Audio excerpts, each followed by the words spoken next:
How does a man go from thanking his wife for saving his life to being called ungrateful by the whole world?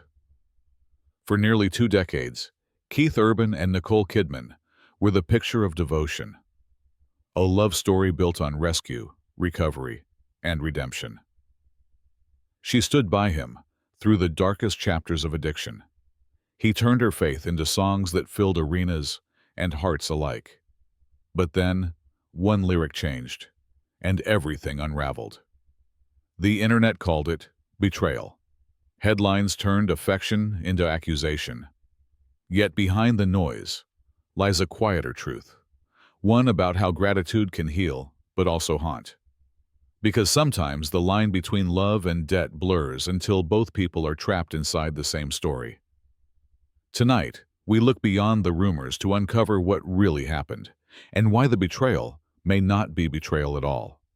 Subscribe for more real stories behind the headlines, where truth speaks louder than gossip. The breaking news. In early October 2025, Nashville woke up to headlines that stopped the city in its tracks. Nicole Kidman and Keith Urban were ending their 19-year marriage. According to Reuters, September 30, 2025, official court filings in Nashville confirmed that Nicole had filed for divorce, citing the quiet but final phrase, irreconcilable differences. No accusations, no public war of words, just a few pages of paper that closed a 2-decade story. But what stayed silent in the courtroom erupted online. Within hours, timelines filled with old photos, interviews, and fan theories. Everyone wanted a reason. Was it distance? Was it a change? Or was it something no one had seen coming? Then came the spark, a short fan video from a small Nashville show. On stage, Keith Urban performed The Fighter. The song is long believed to be his love letter to Nicole, but this time, one line was different. Instead of singing, "Just stay, I'll fight for you," he paused and said softly, "Sometimes the fight means letting go." The audience froze. Then phones rose into the air. By the next morning, millions had seen the clip. Social media exploded with debates. Was it closure or confession? Heartbreak or healing? Still, neither Keith nor Nicole spoke. The official record remained unchanged, and their silence became its own headline. Yet, to understand why a single lyric could ignite a global reaction, we have to go back to where their story began, when love was still a rescue mission, and gratitude was the glue that held it together. The Wedding and the Wound, 2006. June 25, 2006. Sydney shimmered under soft winter sunlight as cameras lined the gates of St. Patrick's Estate. Nicole Kidman, dressed in ivory lace, walked toward Keith Urban, the country musician she called her heart's calm after the storm. Their vows played out before the world, a perfect picture of devotion, Australia's beloved daughter, and Nashville's golden son. From the outside, it was a fairy tale. But beneath the celebration, something unspoken lingered. Urban, then 38, was already fighting private battles behind the music. In interviews before the wedding, he hinted at a past marked by numbing the noise, an illusion Rolling Stone later described as his quiet war with addiction. 4 months after saying, "I do," on October 19, 2006, he checked into rehab with Nicole by his side. "I was very, very blessed that she staged an intervention," Urban told Rolling Stone in 2007. "I was trying to drown insecurity and applaud." Her decision to confront him wasn't public, but it was pivotal. While tabloids mocked her as the Hollywood rehab bride, The Guardian later noted that Kidman stood firm when others would have fled. Inside the facility, she wrote him letters and visited quietly away from the cameras. Love for her wasn't an escape. It was an act of endurance. For Keith, it became both rescue and reckoning. When he completed treatment, he told The Guardian, "I came out a free man thanks to her patience." Yet even then, the seeds of imbalance were planted.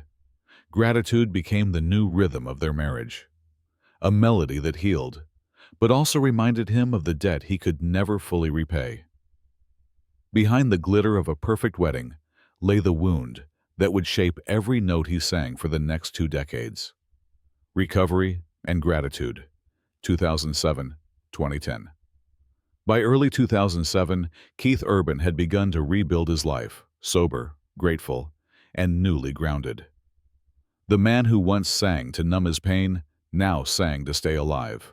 His comeback album, Love, Pain, and the Whole Crazy Thing, went platinum, marking both artistic triumph and personal redemption. Every interview that followed echoed one theme: Nicole.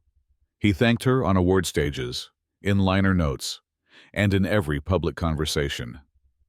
"She saved my life," he said simply to The Guardian. "Her patience gave me a second chance." For fans and the industry alike, Nicole became the quiet hero of his story, the woman who turned chaos into calm. At first, the gratitude felt like healing. During the 2008 CMT Awards, Urban began his speech not with his producer's name, but with hers. Billboard described the moment as devotion turned ritual. He wore his gratitude like armor, each thank you both sincere and necessary. But sincerity, when repeated too often, can start to sound like an obligation. By 2009, the couple had settled into a rhythm of recovery and reinvention. Keith's energy poured into music, Nicole's into her rising film career. Outwardly, they glowed, proof that love could conquer addiction. But privately, cracks began to whisper. Friends later recalled that Keith carried a constant sense of owing to his fans, his label, and most of all to her. Producer Dan Huff told Billboard in 2010, "Keith works like a man who owes someone everything." Success had become his way of repaying love, one song at a time. But emotional debts don't fade easily. Each award, each headline of triumph reminded him of how far he'd fallen and how much he still believed he had to prove. Gratitude had become his greatest muse and his quietest burden. Quick pause. Subscribe for more real stories that reveal the truth behind the headlines. The Marriage Under Pressure, 2011-2000. By 2011, the fairy tale had settled into routine, but the distance between them had quietly begun to grow. Nicole Kidman's career was in full bloom. She was filming back-to-back projects across continents, from London to Los Angeles to Sydney. Her performances in The Hours and later Big Little Lies elevated her to new heights, turning her into both an award-winning actress and an international icon. Keith Urban, meanwhile, was charting his own success, headlining tours, judging on American Idol, and building a musical empire that demanded constant movement. Their schedules rarely aligned. Weeks apart turned into months. They relied on late-night phone calls, long letters, and weekend flights squeezed between shows and shoots. "We make it work," Nicole once told Vanity Fair. "Love takes coordination." But even coordination can't replace connection. Behind the red carpet smiles was a shared exhaustion. Two lives held together by devotion and distance. Keith poured the loneliness into his music, crafting lyrics about missing home, chasing peace, and learning how to stay grounded in chaos. "Music is my therapy," he told CBS News in 2015. But therapy means facing yourself in private. That therapy often meant confronting the quiet truth that gratitude can feel heavy when it becomes the foundation of love. Friends close to the couple later said Keith struggled with being the man she saved long after the crisis had passed. Nicole's patience never faltered, but her words became softer, more measured. To the world, they were grace under pressure. To themselves, they were learning how to breathe separately without breaking apart. He was still her miracle, still the man she'd once rescued. But no one can live forever as someone else's redemption story. And soon, their story would find its next verse in a song the world thought it already knew. The Fighter, their love song, 2017. When The Fighter was released in 2017, it felt like a celebration, the anthem of a love that had survived the storm. Co-written and performed by Keith Urban, featuring Carrie Underwood, the song was widely seen as a musical tribute to Nicole Kidman. The lyrics were simple but powerful. "Just stay, don't you dare give up, I'll fight for you." Fans heard romance, critics heard renewal. The world embraced it as proof that their bond, once tested, had endured. They performed it together on live stages, their smiles genuine but tired. "It's our story in a song," Keith told People magazine. And in many ways, it was. The melody carried echoes of his recovery, her patience, and their shared resilience. But what the audience didn't see was how those same lyrics began to weigh differently over time. Each performance became a reminder of the past, of the pain, the intervention, and the years of gratitude that followed. What began as a song of healing started to feel like a contract he could never stop renewing. Nicole, ever graceful, still smiled beside him, but even she once admitted to Vanity Fair, "Marriage is a dance. Sometimes one leads, sometimes both get lost." Behind closed doors, the fatigue of always being the fighter began to show. For Keith, it wasn't about love fading. It was about needing to rewrite what love meant. For Nicole, it was about finding space to exist beyond the role of savior. And so, while the world sang along to a love song, the couple who inspired it quietly lived its aftermath. Because when a song becomes your identity, changing even one line isn't just creative, it's emotional rebellion. And that rebellion was coming, because one lyric change would soon shake everything. The rewritten lyric.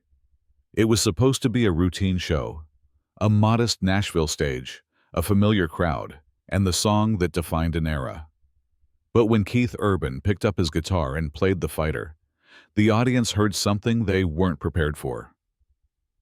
As first reported by People magazine, October 1, 2025, Urban altered one line that night. A line the world had known for nearly a decade. Where he once sang, "Just stay, I'll fight for you," he now sang, "Sometimes the fight means letting go." It was a small change with a massive echo. Within hours, the clip spread across TikTok, Instagram, and X, gathering millions of views. Fans called it a public farewell. Comment sections turned into courtrooms. Some praised the raw honesty. Others called it an emotional betrayal. People described the moment as a lyric change that blurred the line between art and confession. To some, it was healing.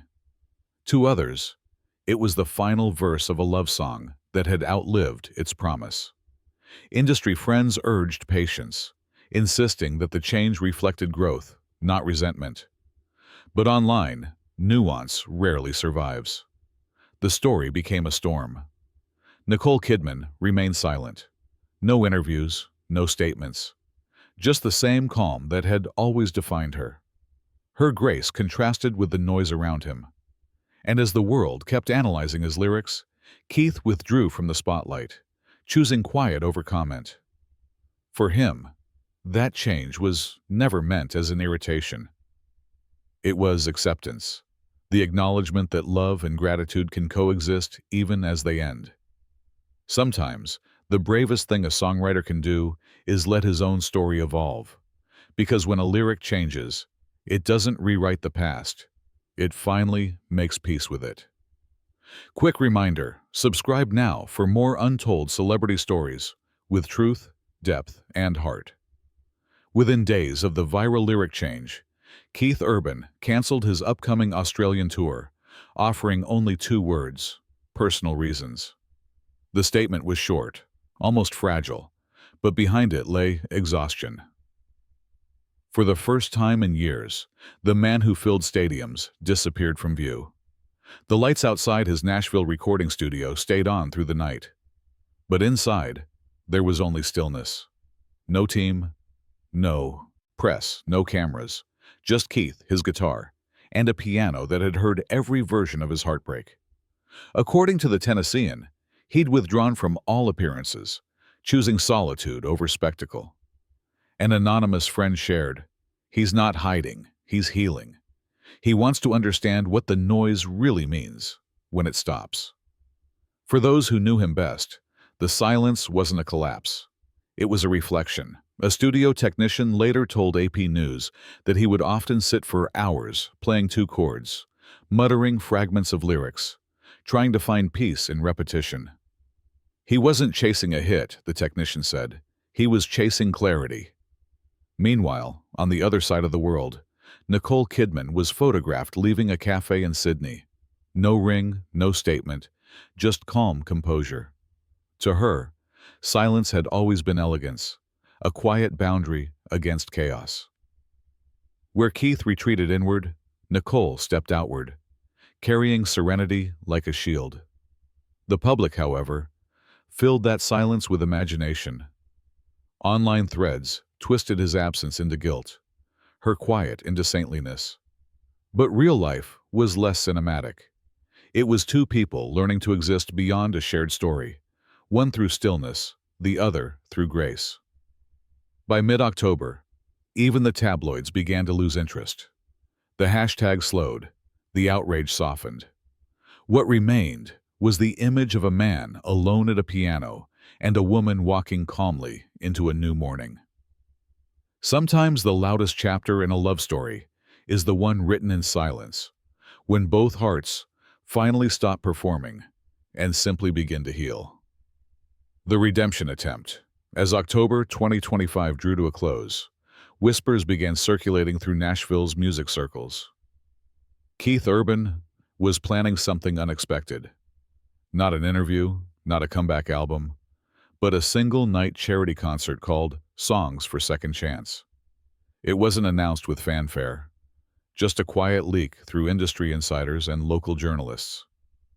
The rumored event would take place at the Ryman Auditorium, the same stage where his most talked-about performance, The Lyric Change, had first gone viral.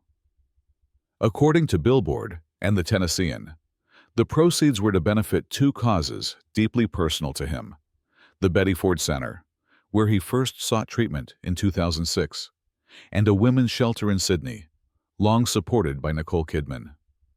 The symbolism was impossible to ignore. This wasn't damage control. It was penance, a gesture that stitched together the two pillars of his past: recovery and gratitude. A friend close to the production described Keith as focused, calm, and clear. There would be no press tour, no glossy documentary, no redemption speech, just music. He wants to play the old songs exactly as they were written, the source said. No edits, no coded messages, no rewrites. That's his way of saying he remembers who he was. When the rumor broke, public sentiment began to shift. Comment sections that once seethed with anger turned reflective. One fan wrote, "Maybe this is how you apologize without saying sorry." Another added, "He's not running from his past. He's rebuilding." Whether or not the concert happens, the intent has already done its work. It reminded the world that sometimes redemption isn't about a headline or a reunion. It's about the quiet, consistent effort to live differently than before. And for Keith Urban, that might be the truest encore of all.